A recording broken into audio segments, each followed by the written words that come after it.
गेल्या कित्येक दिवसांपासून मराठा आरक्षणाचा प्रश्न ऐरणीवर येतोय आणि या मराठा आरक्षणासाठी मराठ्यांचा योद्धा मनोज पाटील जरांगे यांनी अख्खा महाराष्ट्र पिंजून काढला आहे। नमस्कार, मी प्रवीण पाटील आणि तुम्ही बघत आहात इमेज बिंदास। आज इमेज बिंदासच्या बिंदास person in the news room मध्ये आज असं एक व्यक्तिमत्व आलं आहे ज्यांनी अनेक पावसाळे, अनेक हिवाळे, अनेक उन्हाळे जे सहन केले आहेत, बघितलेले आहेत, अनुभवलेले आहेत, असे एक ज्येष्ठ व्यक्तिमत्व मराठा समाज ज्यांच्या मराठा समाजाच्या आरक्षणासाठी ज्यांची एक महत्त्वाची भूमिका काय असणार आहेत आपण ते जाणून घेणार आहोत आणि त्यांच्या नेमकं काय संकल्पना आहेत एक ज्येष्ठ म्हणून मराठा समाजातील आपण ते जाणून घेणार आहोत। आपल्यासोबत भास्कर मतसागर आहेत, खूप खूप स्वागत तुमचं वालं। सगळ्यात महत्त्वाचा विषय असा आहे की मराठा समाजाला आरक्षण हे का दिले जावं असं तुम्हाला वाटतं? मराठा समाजाला आरक्षण याच्यासाठी दिलं जावं वाटतं का माझा स्वतःचाच मुलगा ज्यावेळेस ॲडमिशन घ्यायला गेला कोपरगावच्या कॉलेजला त्यावेळेला त्याचं फ्री सीटमध्ये 2 मार्कावरून म्हणजे 2 मार्क OBC-वाल्यापेक्षा जास्त असतानासुद्धा त्याचा नंबर लागला नाही आणि त्याचं पेमेंट भरून आम्हाला त्याचं शिक्षण करावं लागलं। कारण याच्यामध्ये OBC-चं जर ते सर्टिफिकेट मिळालं आणि त्याला ते आरक्षण जर मिळालं तर त्याच्यामध्ये मुलांच्या शिक्षणाची सोय होती आणि हे स्वतःला झळ पोचलेली आहे। म्हणून अशा वेळेस जे मनोज जरांगे साहेबांनी जे उपोषण केलं ते उपोषण 100% मराठा समाजासाठी एक प्रकारचं चांगली दिशा देणारं उपोषण आहे आणि त्यातमध्ये अशा उपोषणामुळं जर कधी आम्हाला जर इथं हे सरकार चाटा मारीत असेल तर आम्ही याच्यासाठी सुद्धा पुढच्या काळात का जर कधी सरकारनं या BJP सरकारनं जर आम्हाला आरक्षण दिलं नाही, शिंदे सरकार BJP सरकार यांनी, तर NCP पण आहे त्याच्यामध्ये, NCP पण आहे। आणि ज्यावेळेला नरेंद्र मोदी साहेब म्हणतात का डबल इंजिन जर असलं तर निर्णय करण्यासाठी सगळ्यात सोपी गोष्ट आहे आणि आम्ही मेजॉरिटीत राहून हे महाराष्ट्राला डबल इंजिन, तर डबल इंजिनऐवजी हे 3 प्रकारचे इंजिन या ठिकाणी जोडले गेले तरीही जर तुम्ही नुसत्या चाटा मारणार असाल, शिंदे सरकारनं जे कबूल केलं की मी 1 महिन्याच्या आत 24 तारखेपर्यंत तुम्हाला आरक्षण देतोय आणि त्याचा 1 नाही पैसाही परिणाम नाही, म्हणजे फक्त हे सरकार चाटा मारतं आणि चाटा मारणाराचं सरकार आहे म्हणून हे मराठा आरक्षण देतील असं वाटत नाही। त्यासाठी अमरण उपोषणं, आंदोलनं हे करावाच लागतील। कारण हे जर केलं तरच यांना हे आता मनोज जरांगे साहेबांनी जे तिथं उपोषण केलं आणि जो मेळावा घेतला शेतकऱ्यांचा मोठा मराठा सकल समाजाचा, तर त्या समाजाला आरक्षणासाठी 1.5 कोटी लोक ज्यावेळेस जमा होतात तर अशा वेळेला सुद्धा सरकारला, या शिंदे सरकारला जाग येत नाही आणि पहिल्या 24 तारखेपर्यंतच्या ज्या चाटा त्यांनी मारल्या आणि अजूनही चाटा मारण्याचं धोरण करता, तरी या सरकारनं 1 महिन्यामध्ये आम्हाला आरक्षण द्यावा, न दिल्यास याचा पैंडा मला तर आम्ही या ठिकाणी आमरण उपोषण तर करूच, परंतु या ठिकाणी वेळोवेळी जे मार्गदर्शन मनोज जरांगे साहेब करतील त्याप्रमाणे आंदोलनं करू, एकत्र जमा होऊ आणि निदर्शनं दाखवू, आमरण उपोषणं करू। महाराष्ट्रामध्ये मराठ्यांचे एवढे आमदार आहेत, एक छगन भुजबळ ज्यांनी OBC-साठी चळवळ उभी केली आणि आजही OBC-साठी ते कार्यरत आहेत, OBC-चे नेते म्हणून त्यांच्याकडे बघितले जाते। तर मनोज जरांगे मराठ्यांचा नेता म्हणून या ठिकाणी मराठ्यांचा योद्धा म्हणून जो काम करते आहेत, आता सध्या मनोज पाटील जरांगे यांची चांगली मराठ्यांमध्ये क्रेज तयार झालेले आहेत, मराठे त्यांच्या इशाऱ्यावरती काम करायला तयार आहेत। असं असताना मराठ्यांचे एवढे आमदार आहेत, एकही आमदार बोलायला तयार नाहीत। कारण या ठिकाणी परिस्थिती अशी आहे का मनोज जरांगे साहेब हेच खरे नेते मराठ्याचं आणि आत्मीयता आहे का त्यांना एक या मराठा समाजासाठी आरक्षण मिळावं यासाठी त्यांनी त्यांच्या डोक्यामध्ये जो खटका पडलेला आहे का आपल्याला मराठा समाजाला आरक्षण मिळाल्याशिवाय OBC-चं आरक्षण जोपर्यंत मिळत नाही तोपर्यंत आपल्या समाजामध्ये ही सुधारणा होत नाही। कारण सरकार हे शेतकऱ्याच्या पाठीशी नाही आणि मराठा समाजाच्या पाठीशी नाही, म्हणून एक सर्वसाधारण माणूस ज्यावेळेस या देशामध्ये किंवा त्यांच्या अंतरावलीमध्ये जे मेळावा घेतात त्या मेळाव्याला 1.5 कोटी लोक जमण्याचं कारण असं आहे का ह्या सरकारवर, शिंदे सरकारवर, खोके सरकारवर लोक नाराज आहेत आणि ह्या परिस्थितीमध्ये हे शेतकऱ्याचा किंवा मराठ्याचा कुठल्याही प्रकारचा सकल मराठा समाजाचा कुठलाही विचार करण्याचे तयार नाही। फक्त यांनी असंच ठरवलेलं आहे या सरकारने का आमदार हे पैशावाले करायचे आणि आमदार पैशावाले करायचे म्हणजे काय करायचं का यांना कंट्रोल द्यायचे, रोडचे कामच फक्त दाखवायचे आणि त्याच्यामध्ये यांनी पर्सेंटेज घ्यायचं, अशा प्रकारचा जो यांचा प्रकार चालला. आणि शेतकऱ्याच्या खात्याला कुठं अनुदान जमा होत नाही. 50,000 रुपये ज्या चालू खातेदाराला देऊ म्हणले ते सुद्धा नाही. म्हणजे सकल मराठा या समाजाच्या विरोधात हे काम करणारे लोक, कारण या ठिकाणी 75 ते 80% 90% लोक हे शेती करणारे लोक आहे. आणि या धोरणापासून हे भाजप शिंदे सरकार आणि तिसरं जे इंजिन सरकार त्यांना जे बिलगलं अजितदादाचं, ते सुद्धा हे फक्त लोकांना चाटा मारण्यासाठी किंवा त्यांचं स्वतःचं अस्तित्व टिकवण्यासाठी, स्वतःचं जे झालेले काळे बाजार आहे हे संपवण्यासाठी हे एकत्र राहून या शेतकऱ्याची माती करीत आहे. त्याच्यासाठी खरा नेता जो असेल तो मनोज जरांगे साहेबच आमचे नेते आहेत. आणि या ठिकाणी एक महत्त्वाचा विषय असा आहे की आगामी काळामध्ये ज्या पद्धतीनं आपण बघत आहात की 2024च्या निवडणुका आहेत आणि या निवडणुकांमध्ये महत्त्वपूर्ण भूमिका आपल्याला पाहायला मिळणार आहे ती या आमदारांच्या कार्यशैलीची. आणि सगळ्यात महत्त्वाचा विषय जर बघितला तर निवडणुका तोंडावरती आहेत, ज्यामुळं आज आमदार राजीनामे द्यायला तयार नाही आहेत, आमदार मराठ्यांच्या आरक्षणाच्या विषयावर बोलायला तयार नाही आहेत आणि सरकारसुद्धा त्यावरती काम करायला तयार नाही आहेत. काय सांगाल तुम्ही, कशा पद्धतीनं या ठिकाणी आमदारांची भूमिका असायला हवी होती या कार्यकाळामध्ये? या ठिकाणी आमदाराची भूमिका सकल मराठा आमदार जे आहेत आणि या आमदाराला जे निवडून दिलं होतं मराठ्याचा विचार करण्यासाठी निवडून दिलं होतं. परंतु जसे छगन भुजबळ साहेब हे त्यांच्या ओबीसीच्या किंवा जातीच्या नावाखाली त्यांना जी मदत करतायत आणि जरांगे साहेबांना कुठून पैसे आणले म्हणण्यापेक्षा हा सगळा पैसा लोकांनी खर्चला असूनसुद्धा त्यांच्याजवळ पैसेच नाही. 2 आणि 4 एकर जमिनीवाल्याजवळ काही नाही आहे. लोक त्याच्या गाडीत डिझेल टाकता आणि तो फिरतंय. अशा परिस्थितीमध्ये छगन भुजबळ साहेब त्यांना विचारता का तुम्ही पैसे कुठून खर्च करतात? मी काय म्हणतो, अशा वेळेला जर ओबीसीचे आमदार असं विचारत असेल आणि त्यावेळेला मराठा समाजाचा आमदार हा लाचार झालेला आहे आणि तो कुठल्याही प्रकारचा विचार ह्या सकल मराठा समाजाचा करायला तयार नाही. कुठंतरी टोप्या घालून दिसतील, पण ह्या टोप्या घालायच्या म्हणजे समाजाला टोपी घालीत आहे आणि स्वतःचं कसे पैशाचं संपत्ती मिळेल यासाठी हे सकल मराठा समाजाचे जे आमदार आहेत हे सगळे आमदार मराठा समाजाचं यांना काही घेणं देणं नाही.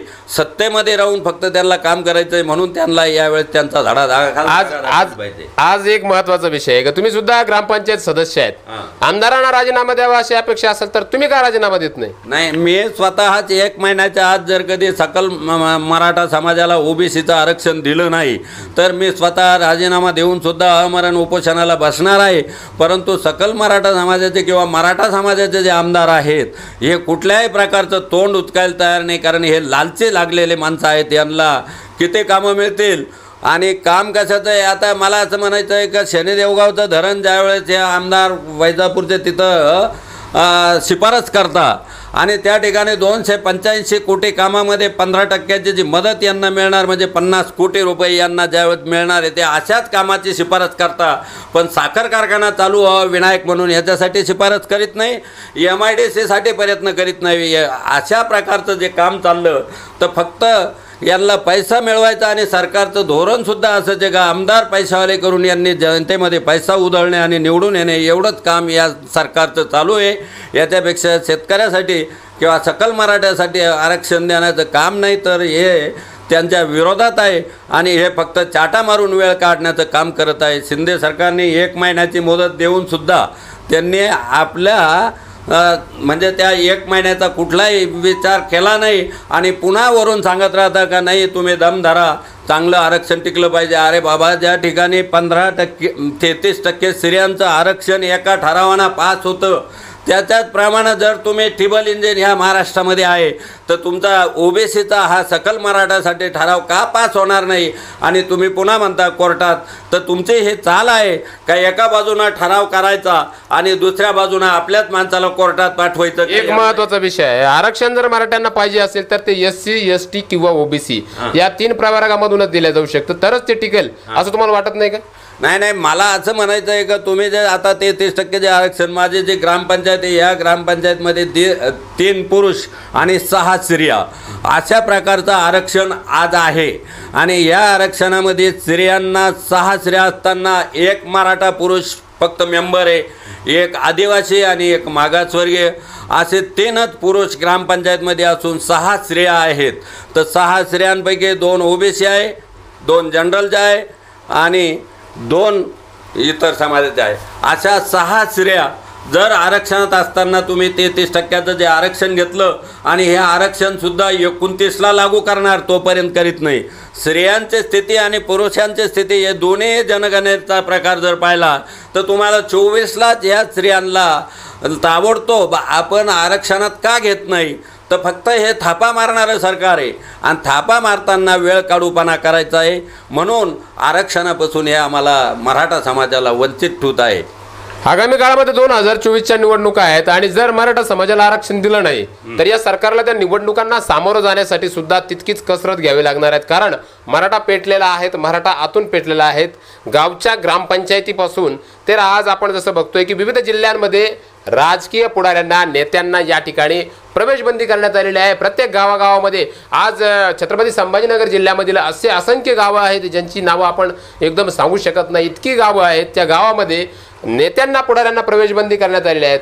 जर आरक्षण मिळालं नाही तर पुढचा निवडणुकीचा मुद्दा जो आहे यांच्यासाठी त्रासदायक ठरला असं वाटत नाही तुम्हाला? सगळ्यांसाठी मी काय म्हणतो, यासाठी जो मुद्दा ठरणार आहे तर हे जे सरकारमध्ये सरकार आहे 3 इंजिनचं, शिंदे सरकार, भाजप सरकार आणि NCP, तर या लोकांची जी परिस्थिती आहे ही वाईट होणारच आहे. आणि या विरोधात सकल मराठा हा मतदान करणार आहे. कारण या लोकांना साथ देणार नाही. कारण देशामध्ये सगळ्यात जास्त नंबर 1चं खोटं बोलणारे जे पंतप्रधान असेल ते फक्त नरेंद्र मोदी साहेब आहे. कारण यांनी 4 वर्ष राज्यात पहिले 2014ला ज्या निवडणुका झाल्या त्या निवडणुकीत ते निवडून आले आणि 4 वर्षानंतर मुंबईला आले आणि छत्रपती शिवाजी महाराजांचा पुतळा समुद्रात, अरबी समुद्रात उभरायचा म्हणून त्या ठिकाणी कोट्यावधी रुपये खर्च केला, पण अजून त्या ठिकाणी एक खडाही टाकला नाही. असं खोटं बोलणारे जे नरेंद्र मोदी साहेब आहे, तर हे आतापर्यंत थापा मारायचंच काम ह्या लोकांनी केलं. म्हणून लोक चिडलेले आणि मराठा समाज त्यांच्यापासून बाजूला गेला. की जो सर्वसाधारण माणूस 2 एकर जमिनीवाला असताना आणि त्याने आवाज दिला तर मराठा समाज कशाच्या चिडेपायी एवढा जमा होतो, तर त्याचं कारण आहे का ह्या लोकांनी चाटा मारण्याचं काम केलं. आणि ह्या चाटा मारीत असताना सकल मराठा समाजाचा जो माणूस आवाज देतो त्याच्याबरोबर लोक तयार झाले. तुम्ही म्हणताय आरक्षण देत नाही, सरकार आता द्विधा मनस्थितीत झालेला आहे. कारण आरक्षण जर दिलं तर ते टिकलं पाहिजे. मनोज जरांगे पाटील अतिशय हुशार व्यक्तिमत्व आहे. त्यांची अशी अपेक्षा आहे की आरक्षण द्या पण ते टिकेल असं द्या. मग टिकेल असं आरक्षण जर द्यायचं असेल तर निश्चितच ते आरक्षण ओबीसी ज्या प्रवर्गातून दिल्या जावं अशी सगळ्यांची मागणी आहे. सगळं मराठा जे आंदोलक आहेत त्यांची मागणी आहेत. कारण आरक्षण हे ST, S किंवा ओबीसी या 3च प्रवर्गामधून दिलं जाऊ शकतं तरच ते टिकेल. आणि जर ओबीसी मधून आरक्षण दिलं तर सरकारसमोर पुन्हा नवीन पेज तयार होतो. ओबीसी आक्रमक होतात, ओबीसी आक्रमक झाले आणि मराठा आक्रमक होतात. म्हणजे इकडं आड आणि तिकडं विहीर अशी सरकारची दशा झालेल्या आहेत. तर पुढची दिशा सरकार कशा पद्धतीने हाताळतंय हे सुद्धा महत्त्वाचं आहे. आरक्षण देणं इतकं सोपंही राहिलेलं नाही आहे. काय वाटतं?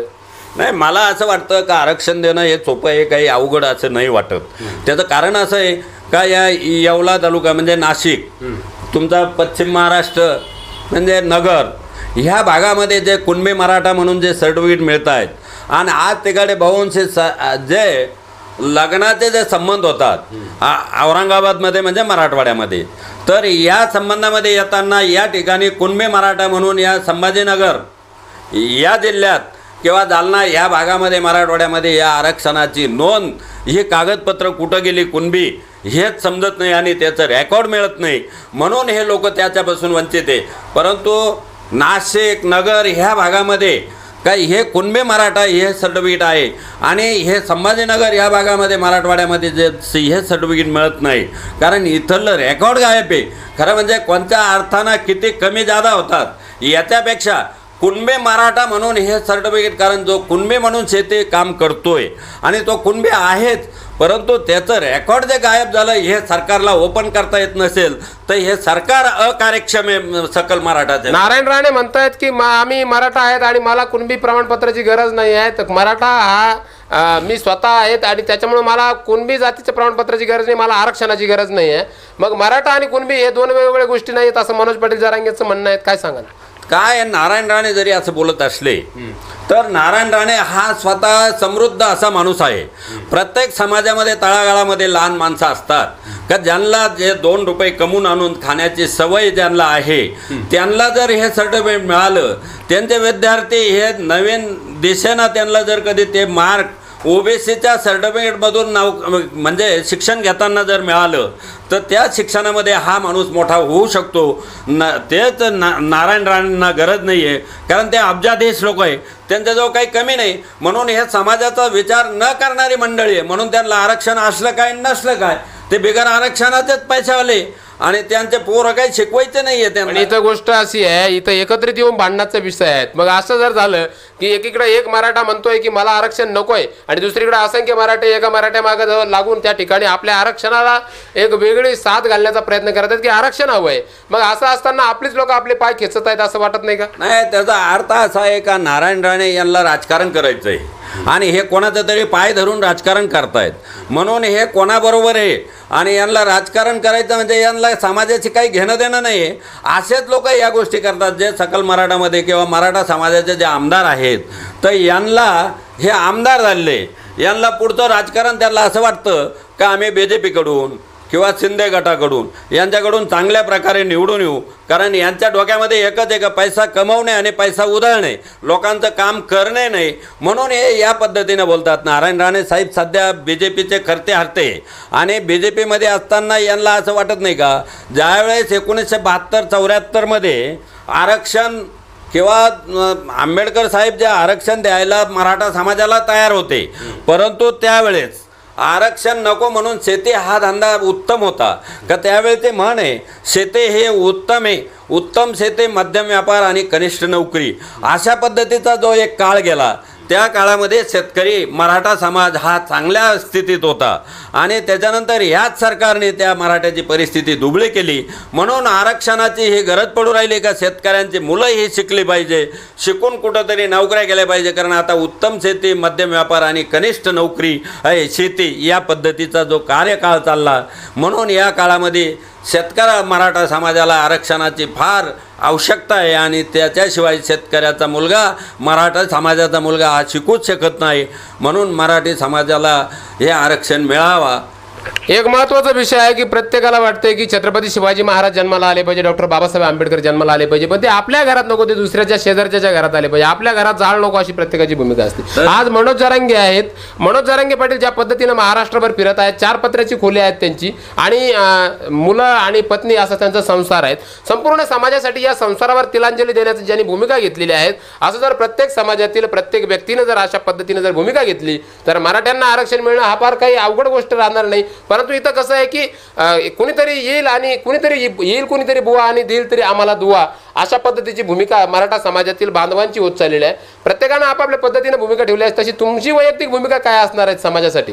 नाही, मी काय म्हणतो इथून मागची जी भूमिका काय असेल मराठ्याची, परंतु मनोज जरांगे साहेब खरं म्हणजे छत्रपती शिवाजी महाराजाच्या तोडीचा तोड माणूस निघाला.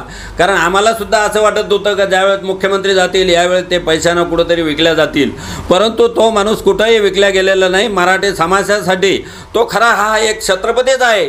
त्याला तसा गौरव पुरस्कार सुद्धा छत्रपती शिवाजी महाराजांचा दिला पाहिजे अशा पद्धतीचा. आणि मराठी समाज जो आहे खरा पेटून उठलेला, तर याच्यामध्ये बोटावर मोजणे इतके हे निवडून आलेले आमदार असतील किंवा हे नारायण राणे सारखे जे माणसं असतील, हेच बाजूला पडणारे मराठा समाज आता या पद्धतीनं राहिलेलं नाही की आता आपण कोणीतरी देईल आणि आपण खाऊ, अशा पद्धतीने नाही. तर जरांगे साहेबाच्या शब्दाप्रमाणे प्रत्येकजण जरांगे साहेबाच्या पाठीमागं मराठा समाज हा उभा राहून त्यांना एकमतानं मदत करण्यासाठी मराठा तयार आहे आणि त्यातून आरक्षण मिळवणं फार मोठं कठीण नाही, तर आरक्षण आपल्याला मिळू शकतं. गावबंदीचा जो निर्णय आहे राज्यभरामध्ये अनेक ठिकाणी तो अंमलात येतोय.